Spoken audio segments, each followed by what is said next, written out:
오늘도 하나님의 은혜가 풍성한 하루 될 수 있기를 주님의 이름으로 축복합니다. 우리가 신앙생활을 하면서 이 땅에서의 하나님의 천국을 경험하고 하나님께 기도에 응답받고 축복받으며 사는 것, 이것도 중요하지만 또 한 가지는 우리가 이 땅에서의 잠깐의 삶을 지난 후에 천국에 들어가는 것이 정말 중요하다고 믿습니다. 이 두 가지를 놓치면 안 됩니다. 이 땅에서 우리가 살아가는 동안 하나님의 축복과 은혜를 받는 것, 그리고 우리가 이 땅의 삶을 다한 후에 하나님이 약속하신 그 천국에 들어가는 것, 이게 다 중요한 줄 믿습니다. 그런데 그 길을 감에 있어서 이스라엘 백성들에게 가장 어려운 힘든 일을 만났는데 그것이 뭐냐면 영적 전쟁이었습니다.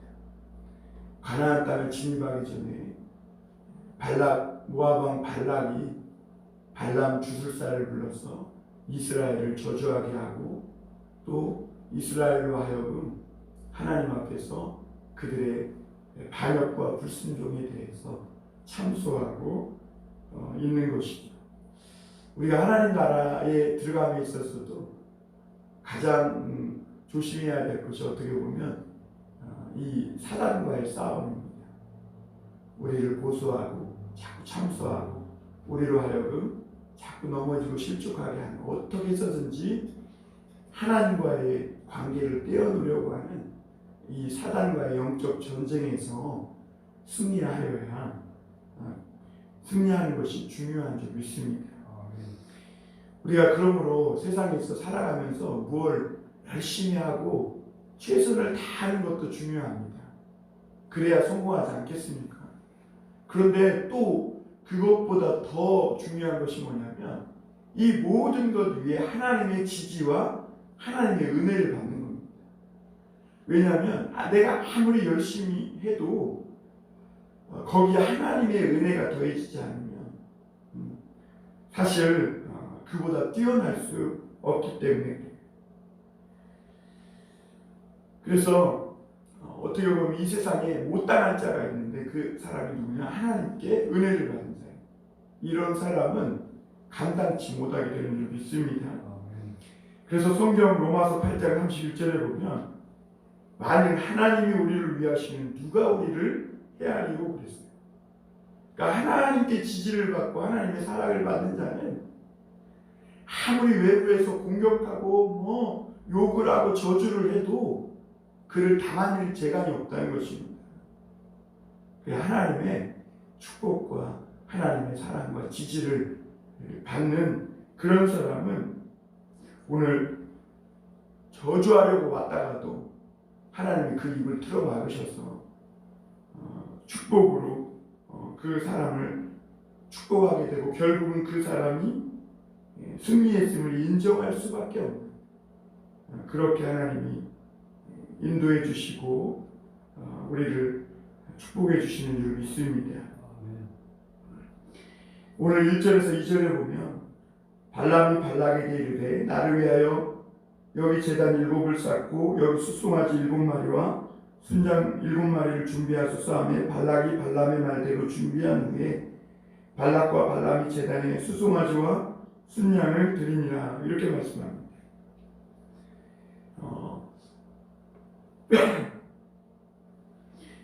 이 이스라엘 백성들이 가나안 땅에 들어가는 데 있어서 이 모압 왕이 그들을 두려워하니까 저주하는 자 발람을 불러서 이제는 저주를 하려고 시키는데, 발람이 요구한 것이 뭐예요?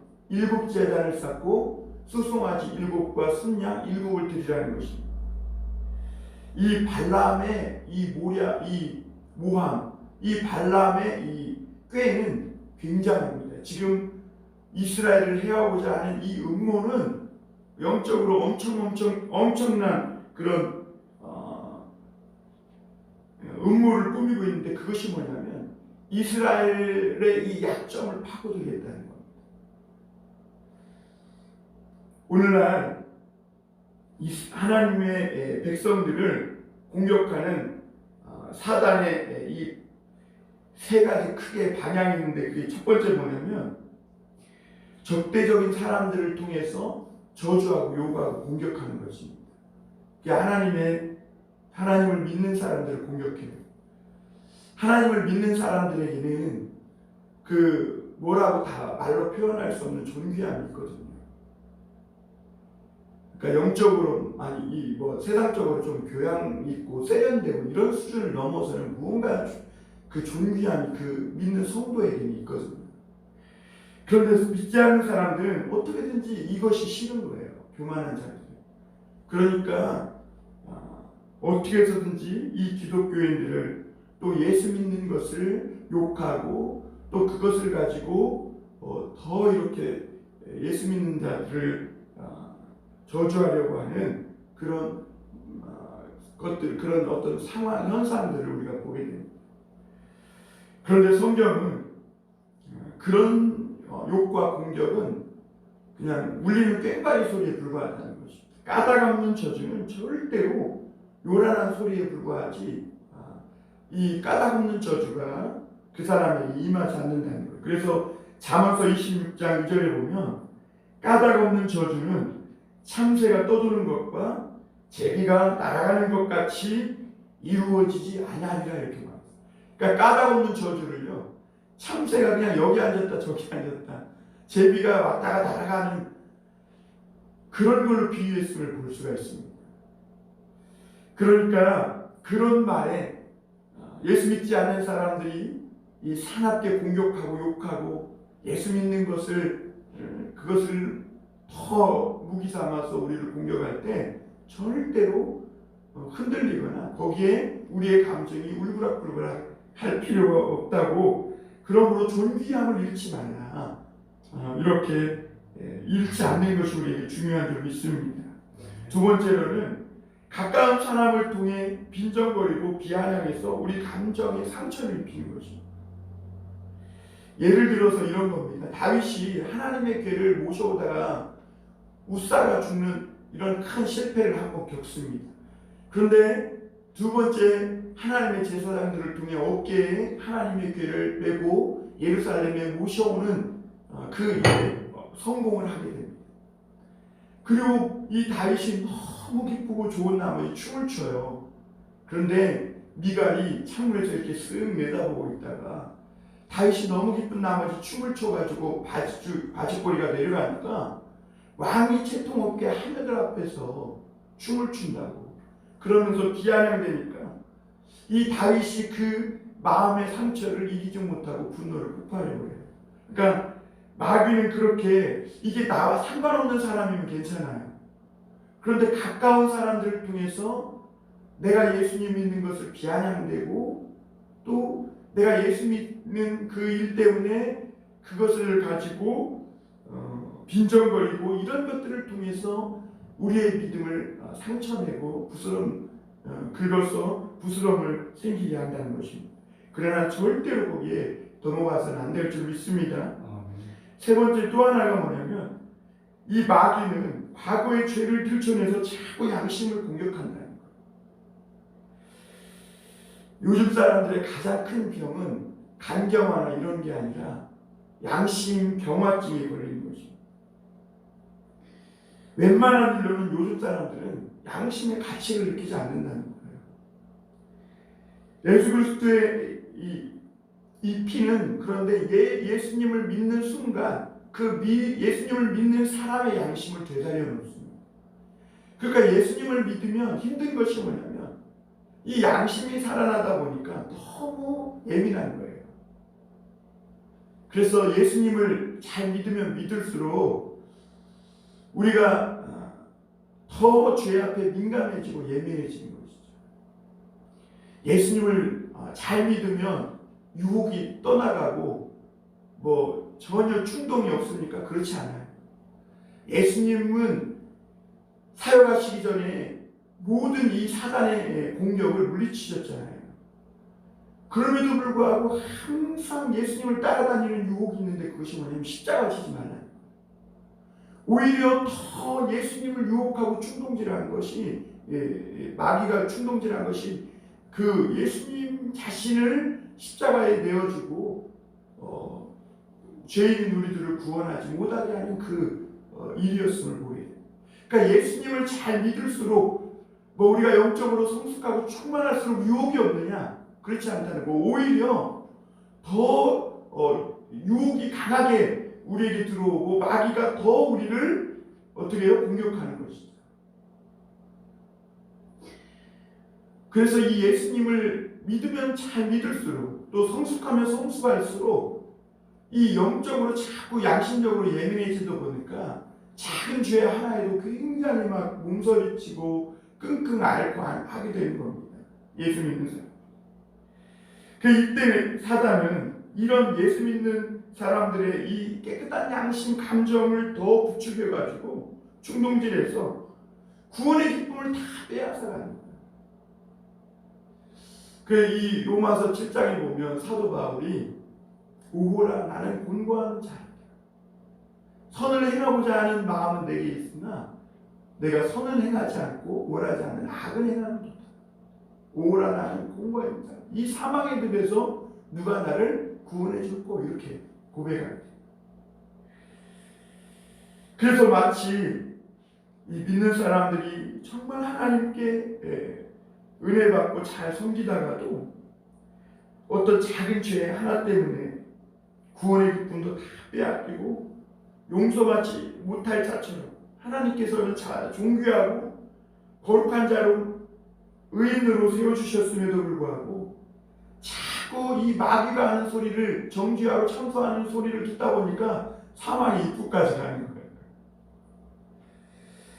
그러므로 우리가 하나님의 은혜의 말씀이 필요한 적이 있습니다. 그래 하나님의 은혜의 말씀이 그런 우리의 상처난 감정을 위로해주고 치료해주고 아니라는 거죠. 오늘 우리가 로마서 8장 31절 말씀을 봤지만 로마서 8장 33절에 보면 누가 우리를 송사하리요? 의롭다 하시는 이는 하나님이시니 누가 우리를 대적하리요? 그랬어요. 하나님 앞에서 우리가 하나님의 의인된 자격을 공격하고 대적할 자가 없는 거예요. 왜 그렇습니까? 하나님이 우리를 의롭다 해주셨기 때문에. 그러니까 마귀가 네가 뭘 의로워? 네가 뭘 잘했다고? 네가 의인이야? 이렇게 말할 자격이 없다는 거예요. 그런데 오늘 이 발람은 7제단과 7 수송아지 순양 제물을 드리면서 이스라엘의 가장 이 약점을 파고드는 겁니다. 왜 그러냐면 하나님이 이스라엘 백성들을 애굽에서 구출해 주실 때 그들이 해야 할 일은 다 한 가지였어요. 3일 길을 떠나서 뭐 하는 겁니까? 예배하는 거예요. 하나님께 제사 드리는 거였습니다. 그런데 이스라엘 백성들은 광야 생활을 하면서 이 일에 있어서 많이 실패했고 반역했고 불순종했고 넘어졌어요. 그런데 오늘 발람이 하는 짓을 보세요. 제단을 몇 개 쌓아요? 7을 쌓아요. 성경에서 7은 뭐예요? 완전수예요. 그리고 양 제물도 몇 개를 드려요? 7을 드려요. 수송아지 7, 순양 7. 그것은 완벽한 제물을 드렸다는 거예요. 하나님 앞에 보십시오. 우리가 이렇게 제단 쌓고 이렇게 제물을 드리고 있지 않습니까? 그러면서 이스라엘 백성들을 약점을 파고들면서 그들의 지위를 박탈시키고 있는 거예요. 저들이 자격이 있습니까? 저들이 하나님께 예배하는 백성으로 선택받아서 이렇게 애굽에서 나왔지만 저들이 그 일에 대해서 실패하지 않느냐는 거예요. 불순종했지 않느냐는 거예요. 저들이 원망 불평만 했죠. 언제 하나님 앞에 이렇게 7제단을 쌓고 7 제물과 7 양을 제물로 하나님 앞에 드려본 적이 있느냐는 것이죠. 그래서 그들의 약점을 다 들춰내고 비판해서 이스라엘 백성의 자격을 박탈하고 그들의 실패를 조장하고 저주하려는 목적이 오늘 여기 발람의 음모에 있는 것이죠. 그래서 오늘 4절을 보면 그런데 하나님은 그 발람의 계략에 넘어가지 않습니다. 4절에 하나님이 뭐라고 하시냐면 하나님이 발람에게 임하시는지라 발람이 아뢰되 이 발람이 하나님께 아뢰는 말입니다. 내가 7제단을 쌓고 각 제단에 수송아지와 순양을 드렸나이다. 이렇게 하나님께 지금 발람이 자랑을 하고 있는 것이죠. 그랬더니 5절에 하나님의 말씀이 임합니다.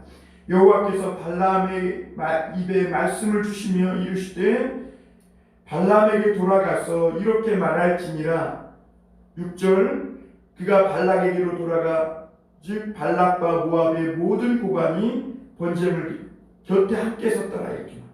그러니까 지금 발람과 발락 그 사람들이 뭐에 섰어요? 7제단과 7제물 곁에 섰어요. 왜 거기 섰을까요? 마치 바리새인들이 하나님 앞에 뭐라 그래요? 하나님, 나는 11조를 한 번도 빼는 적도 없고 7번씩 하루 7번씩 기도하고 저들과 같이 않다고 그렇게 하나님 앞에 기도합니다. 그런데 바로 그 옆에서 세리는 가슴을 치며 하나님, 나는 하나님 앞에 내놓을 것이 없다. 그러면서 아무 기도도 못하고 울며 통곡하고 있는 거예요. 하나님 누구의 기도를 들으셨어요? 세리의 기도를 들으신 줄 믿습니다. 오늘 제단과 그 제물 앞에 서서 발람과 발락이 뭐하고 있는 거예요? 이스라엘 그 백성들, 그들의 약점을 파고들면서 너 예수 믿고 하나님 믿는다면서 네가 언제 제단이나 제대로 쌓아봤니? 너 맨날 불순종 불만하고 거역하고 반역했잖아. 그러나 하나님은 발람의 입에 하나님의 말씀으로 틀어막고 그 입을 틀어막으면서 저주를 축복으로 바꾸시는 줄 믿습니다. 하나님이 또 말하지 말라는 거예요. 입을 틀어막는 겁니다. 왜냐하면 하나님 그 이스라엘 백성들을 그 이스라엘 백성 되게 하신 분이 누구세요? 하나님이시기 때문에. 이스라엘 백성이 자격이 있느냐 이렇게 발람은 따져 묻겠다고 했지만 그러나 하나님은 그 발람의 입에 말씀을 넣음으로 그의 입을 틀어막고 이스라엘 백성을 저주가 아니라 축복하게 만든 것입니다. 여러분, 오늘 우리가 감사한 것은 누구도 우리의 문제를 가지고 하나님 앞에서 우리 자격을 시비할 수 없다는 거예요. 내가 뭘 잘해서 하나님의 자녀가 된 게 아니죠. 7제단 7제물을 드렸다고 해서 하나님이 오 그래 너 내가 선택했어. 너 내 목사의 장로의 권사의 너 내 사랑하는 성도의 그런 것이 아니라는 거예요. 우리는 예수 그리스도의 그 보혈의 은혜로 그 공로로 하나님 앞에 의롭다 하심을 받고 의인이 된 줄 믿습니다. 우리는 단지 너 예수님을 그 보혈의 공로를 의지하면 너는 죄 없다함을 받을 거야 라고 하는 그 하나님의 말씀을 믿었을 뿐인 줄 믿습니다. 하나님은 이스라엘 죄를 참소하려는 발람의 일을 틀어막고 하나님의 말씀을 그 입에 넣어주었다 이렇게 말합니다. 이것은 더 이상 발람이 그 더러운 생각과 그 오물 같은 그 마음으로 이스라엘을 저주하지 못하도록 미리 틀어막으신 것입니다. 7절을 보면 이제 발람의 예언이 시작되는데요. 참 놀라운 말씀이 하나요. 7절을 보면 발락이 나를 불러서 이 이스라엘을 저주하고 꾸짖게 했다는 거예요. 그런데 8절에 발람이 뭐라 그래요? 하나님이 저주하지 않는 자를 내가 어떻게 저주하겠노? 여호와께서 꾸짖지 않은 자를 어찌 내가 그래요. 꾸짖어도 누가 꾸짖어야 돼요? 하나님이 꾸짖어야죠. 그리고 하나님은 이스라엘을 너 저주받을 자야 한 적이 없어요. 하나님이 대놓고 비록 이스라엘은 불순종하고 거역하고 넘어졌지만 그럼에도 하나님은 그들의 아버지시기 때문에 이스라엘을 뭐라 그러셨어요? 저들은 무슨 자나? 복받은 자들. 믿으시길 바랍니다. 하나님의 백성들이 참 연단 받을 때는요, 지질이 하나님의 복도 못 받은 사람 같아요. 정말 연단 받을 때는 진짜 하나님의 복도 어떻게 저러냐 이렇게 생각이 듭니다.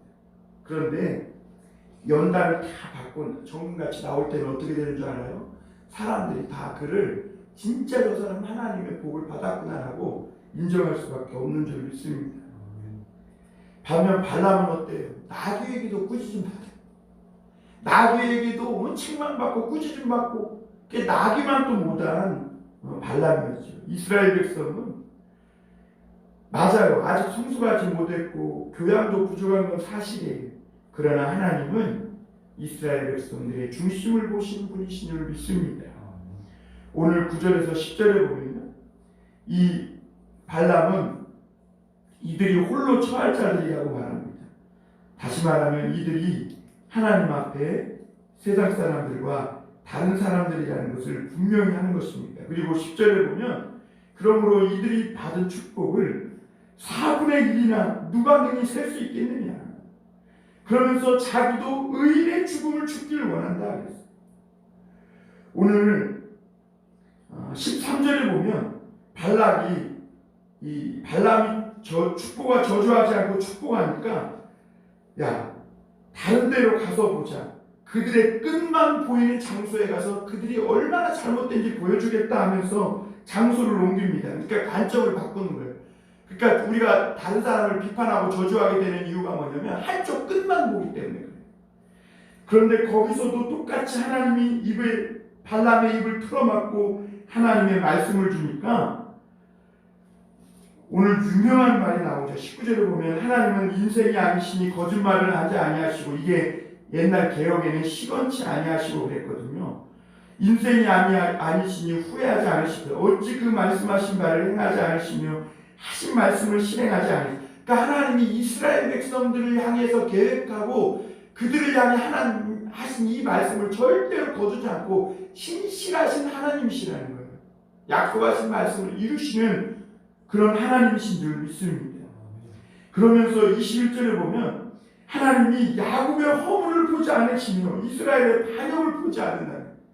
참 놀랍죠.